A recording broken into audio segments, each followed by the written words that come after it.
안녕하세요. 오늘은 일본의 4대 또는 5대 보험이라고 불리는 거에 대해서 한번 같이 알아보도록 하겠습니다. 자, 그럼 시작해 볼게요.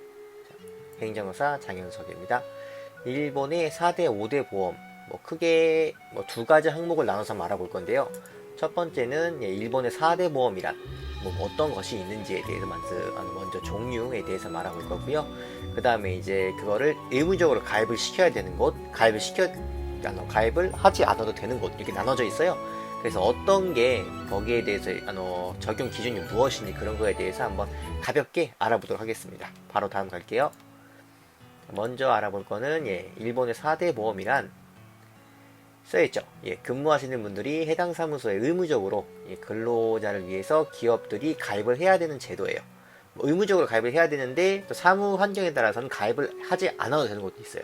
그래서 지금 보시는 시청자분들께서 어떤 기업에서, 그러니까 여기 해당되는 기업인지 아닌지 먼저 그거를 확인하는 걸 포인트를 잡으셔야 되는데, 순서로서는 저는 이제 먼저 종류부터 들어가는 걸로 하겠습니다. 오늘은 볼게요. 첫 번째 산재보험이라는 게 있어요. 그리고 두 번째 고용보험, 세 번째 건강보험, 그리고 네 번째 국민연금. 그죠? 연금이 이제 연금이라고 하는데요. 국민하고 후성하고 두 개로 나눠져 있어요. 그래서 이제 그거는 차차 제가 시간 날 때 좀 이게 왜 나눠지고 무슨 차이가 있고 이런 걸 좀 정확하게 제가 알려드릴게요. 그 다음에 개호보험. 이 개호보험이라는 거는 어느 정도 일정 연령 이상이 되시면 납부를 하는 거예요. 그래서 기본 기준 나이가 40세입니다. 40세시셔서 40세를 넘어가시는 분들은 개호보험까지 포함해서 5대 보험, 그리고 40살 이전에 이제 계신 분들은 이제 개호보험을 제외하고 4개의 보험, 4대 보험에 가입을 하시게 되는 겁니다. 자, 조금만 더 자세하게 알아볼게요. 산재보험이라는 건 근무 증상이에요. 근무 증상이라는 건 일을 하는 도중에 다쳤을 경우에 이게 뭐라고 하죠? 돈을 받는다. 뭐라고 표현하면 좋을지 모르겠는데 보험금을 받는다. 이런 식으로 생각하시면 돼요. 근데 여기서 중요한 거는 이거죠. 합당한 출퇴근길에도 이게 해당이 돼요. 그래서 회사에 출근하실 경우 또는 퇴근하실 경우 그 루트, 평상시의 루트를 따라서 출퇴근하실 경우에도 산재보험이 적용 대상이 됩니다. 그 다음 고용보험인데요. 고용보험은 이제 실업 또는 교육, 훈련, 육아 여기에 해당되시는 분들이 받는 보험이세요. 실업하고 나서 직장에 일등하셔서 몇 개월 이내에 신청 이런 자세한 규정 같은 게 있는데 그거는 이제 제가 시간 날 때 또 한번 이것만 다뤄서 제가 또 설명을 해 드릴게요. 여기서 중요한 거는 이제 여기죠. 육아가 이제 고용보험이 가입되어 있는 분들 중에 한해서 이제 육아에 관련된 것도 지원을 받으실 수가 있습니다. 그리고 훈련이 있죠. 훈련. 이게 뭐냐면은 실업을 하고 나신 후에 뭐라고 하죠? 재취업을 하기 위한 자격증이라든가 아니면은 뭐라고 설명하면 좋을까요? 아주 복잡해져 갑자기. 그냥 패스할게요. 패스하겠습니다. 나중에 시간 될 때 정말 이거 고용보험 하나만 가지고 좀 자세하게 제가 만들어 드릴게요. 그 다음 나오는 거는 이제 건강보험. 건강보험 같은 경우는 근무 중 또는 외에 사용할 수가 있는 거예요. 이게 무슨 말이냐면은 산재랑 고용이랑 건강보험 3개 다 가입되어 있는 분들 같은 경우에는 근무 중에 상해를 당하실 경우에는 산재보험이 들어가세요.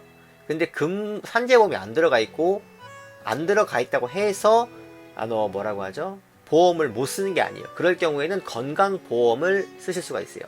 건강보험이 산재보험보다 좀 큰 개념이에요. 이건 근무 중, 근무 외에도 아무 때서나 사용할 수가 있는 게 이겁니다. 저희가 아파서 병원에 가요. 쉬는 날 병원에 가요. 이거는 산업보험이 아니라 산재보험이 아니라 건강보험에 들어가겠죠. 그렇죠. 근무 중 외의 사용이니까요.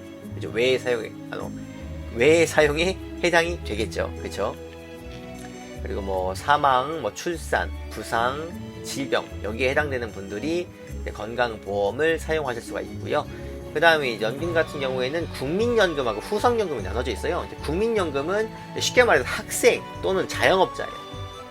쉽게 말씀드릴게요. 자영업자하고 하나 더 있는 게 부양인데요. 복잡하죠. 그게 있습니다. 1호가 이제 학생하고 자영업자, 2호가 이제 직장에서 일하시는 분, 3호 같은 경우는 면제 대상자예요.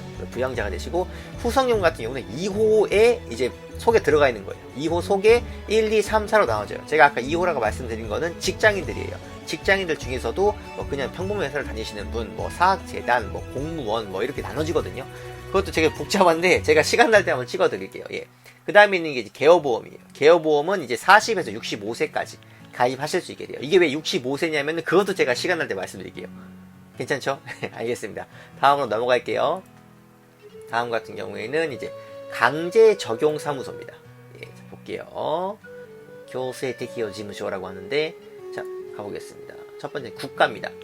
국가 공무원들은 강제적으로 이게 가입을 해야 됩니다. 제가 말씀드렸던 이 5가지 또는 4가지를요. 그 다음에 지방자치단체 공무원, 뭐 당연한 얘기죠. 그 다음에 이겁니다. 법인이에요. 이 법인이 뭐냐면요, 그냥 개인 사업자 외가 다 그냥 법인이라고 생각하시면 될 거예요. 등기부 등본이 발급이 되냐 안 되냐에 따라서 이게 법인이냐 법인이 아니냐에 따라 나눠져요.